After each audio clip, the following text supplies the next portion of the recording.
All right, so this is the DJI mic. We're having problems with this actual unit.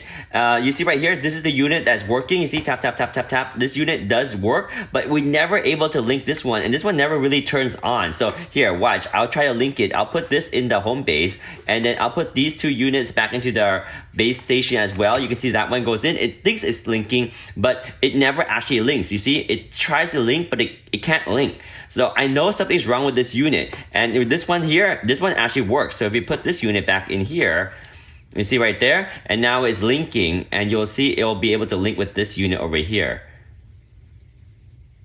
And you see it's trying to link. There we go. So it does link with this unit, and it keeps trying to link with this unit. I think there's something wrong with this unit. It's been like this forever. I'm just dealing with it because we use this every day. It's very essential for us to have this working setup. And so far, this is the only unit that works. This one doesn't work. And it just keeps trying to link, and it's creating a lot of issues with us. So if you can help us, I need to get both units to work, please.